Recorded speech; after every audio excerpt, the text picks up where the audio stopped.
But as you can see, this can immediately start to be quite difficult to handle. So let's say we start to add a few more child IDs here in Excel. Now, in Python, using the approach that we've been using, you'd have to create new variables, for example, like child ID 1, legal status 1, and so on. And I don't think this is very practical. And this is maybe the first sort of jump away from Excel world where everything is a cell. In Python, your variables can be these primitive types, so integers or strings or floating point numbers. But they can also be what are called objects, which essentially encompasses any sort of other data structure that you can think of. And I'm going to talk through one of the most basic ones that exists in Python, which is a list. So if we sort of start again here from scratch, just to start from a clean slate.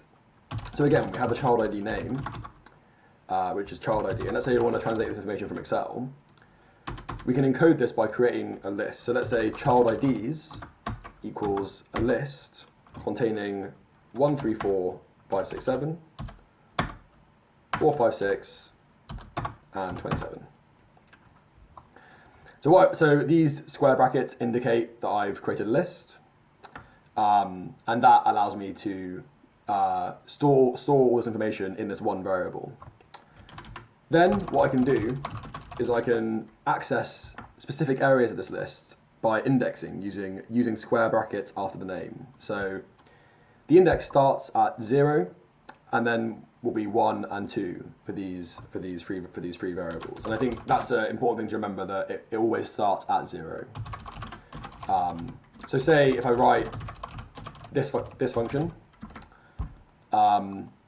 this again would be a good time to pause and think about what you think will get printed out here. And if I run it now, what you'll see is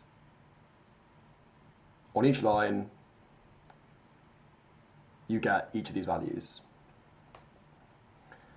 So this is one way to create a list. You can equally create this in a different way. So by starting with an empty list, and then calling this append function, which allows you to add things to that list.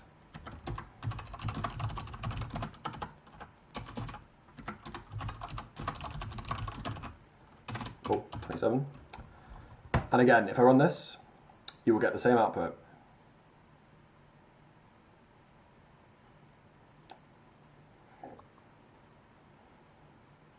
Lists are not the only data structure which is available to you in pure Python.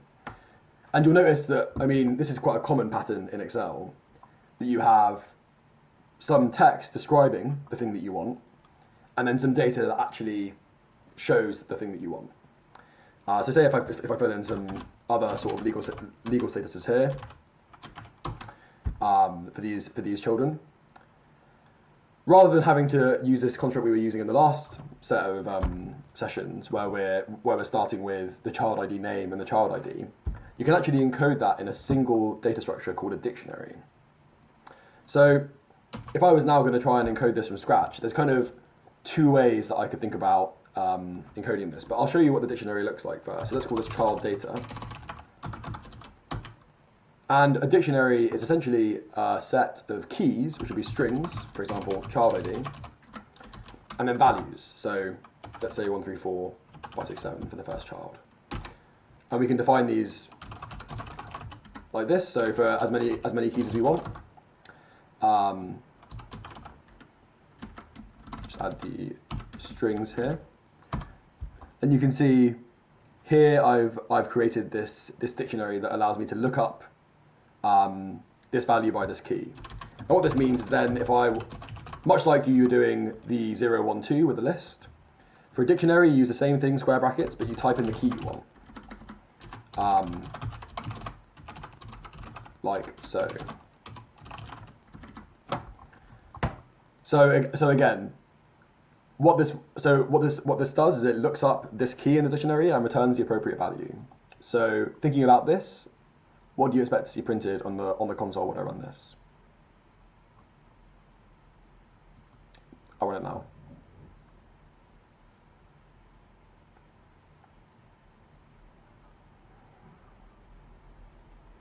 hopefully you got this right and you expected to see these two lines get printed out. I think the sort of final question is like, how do we tie this all together? And I think this is one way of showing the data.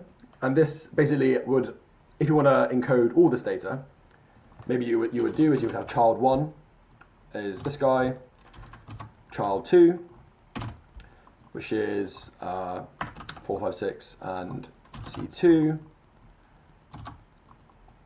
and child 3, which has 27 and C1. And then your child data would just be a list containing child 1, child 2, and child 3. In general, white space, as long as it's enclosed by brackets, you can break these statements out over multiple lines, or you can have them all on one line. It's very much up to you. So now, if I wanted to get information on, say, the second child in the list, so that'll be indexed by 1, and I want to get their child ID, I can print that here. And hopefully, if I run this, you know what to expect. But pause for a second to make sure.